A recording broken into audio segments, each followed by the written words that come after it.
Elles sont venues des communes de Porto Novo, de Ouida, d'Alada, de Cotonou et d'Abo-Bekalavi pour témoigner de leur soutien à Olivier Bokor. Pour ces FNOB, les acquis démocratiques opérés sous les mandats de la rupture devront être pérennisés et celui capable de maintenir le cap est bien sûr leur leader Olivier Bokor. Depuis l'avènement de la rupture, de nombreux progrès ont en effet marqué la vie sociale, économique du pays. Des avancées considérables qui, nous le pensons, doivent être conservées et pérennisées pour le bonheur des populations béninoises.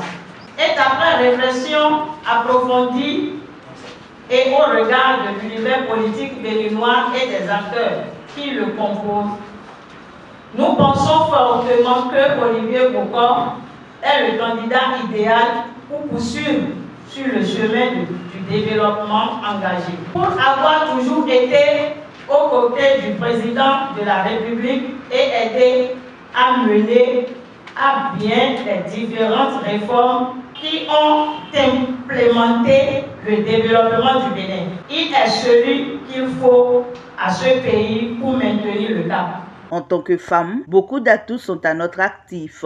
Nous sommes nés leaders et nous devrons cultiver ce leadership dans tous les domaines de notre vie, a confié Rafiatou Mamadou, présidente des femmes engagées pour Olivier Bokor, qui, à travers une causerie, a convié ses pairs à beaucoup plus d'engagement dans le militantisme politique. Invité pour la circonstance, des mouvements politiques aînés qui nourrissent la même ambition que celle des FNOB ont invité ces dernières à s'aguerrir pour le combat à venir.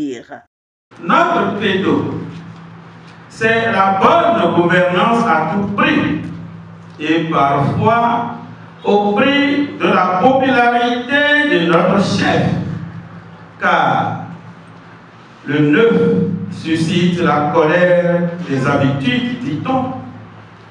Gandhi, l'homme politique, philosophe et révolutionnaire, n'a-t-il pas dit: si la non-violence est la loi de l'humanité, l'avenir appartient aux femmes.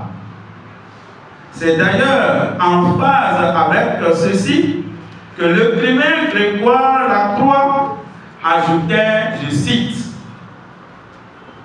la femme forte a des amis, la femme faible a des amants.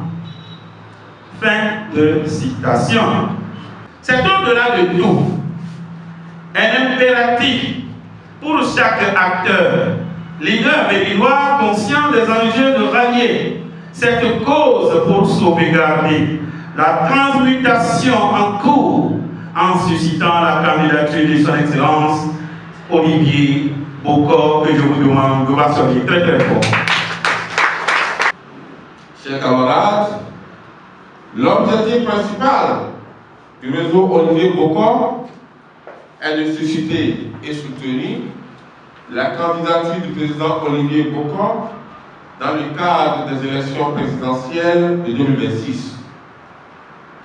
Et pour atteindre cet objectif, nous avons mis en place des coordinations départementales, des cellules communales et locales pour sensibiliser et mobiliser un grand nombre autour de cette candidature, autour de la candidature de notre leader charismatique que je vais nommer encore une fois, son Excellence Olivier Bokor.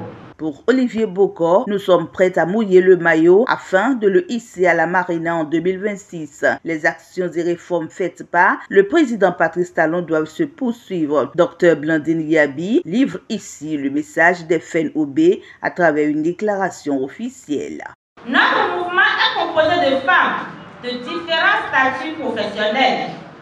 Il s'agit entre autres des femmes commerçantes, artisanes, agricultrices, cadres, professionnels des médias, agents de santé, opératrices économiques, des étudiantes et des chercheurs. C'est vrai, ce n'est pas le lieu de faire le bilan d'exercice de son Excellence le président Patrice Talon, mais pour preuve d'honnêteté, vous devriez reconnaître avec nous que le pays Bénin améliore son image vis-à-vis de l'extérieur. Et en ce qui concerne l'intérieur, la citation qui dit « Nul n'est prophète chez soi » n'est même pas valable parce que les Béninois ont vu et ont cru à un fils, leur fils. Pour le domaine des femmes, plusieurs actions sont menées pour la promotion et l'autonomisation de la femme béninoise. Nous voulons parler des décisions et lois en faveur de la femme.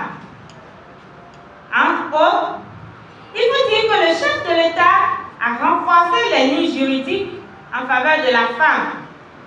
Il a fait de la lutte contre les violences basées sur le genre son combat personnel. Les harcèlements et toute forme de violence basée sur le genre dans nos universités, nos collèges, nos écoles, nos centres de formation professionnelle sont réprimés, touchant directement l'épanouissement de la jeunesse relève de demain. Grâce à la décision DCC 21-269 du 21 octobre 2021, l'enfant peut porter le nom de sa mère en République du Bénin, qui l'eût cru. L'article 144 de la loi numéro 2019-43 du 15 novembre 2019 portant code électoral réserve systématiquement un quota de 24 postes aux femmes à l'Assemblée nationale. Au regard de toutes ces actions entreprises par le chef de l'État pour l'équité, l'égalité et pour l'autonomisation des femmes, nous invitons toutes les femmes à œuvrer pour la continuité des œuvres de celui qui a fait renaître dans le cœur de chaque Béninois et de chaque Béninoise la possibilité de croire en leur propre potentialité, en leur propre capacité. Suscitons la candidature de l'homme, M. Olivier Bokor, pour non seulement poursuivre les multiples actions de développement entreprises par le gouvernement actuel, mais aussi pour maintenir et certainement accroître les indicateurs de développement au Bénin.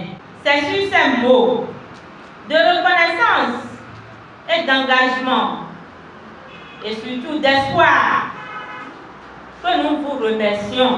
Vive les femmes engagées pour Olivier Bokor, vive le président Patrice Talon, vive M. Olivier Bokor, vive le Bénin. Je vous remercie. Il faut rappeler que c'est à la salle de conférence de l'hôtel Sibago, situé dans la commune d'Abomey-Calavi, que la dite rencontre de presse des FENOB a été faite. Rendez-vous est pris sur le terrain pour des actes concrets de ces femmes très engagées pour Olivier Bokor. Les femmes engagées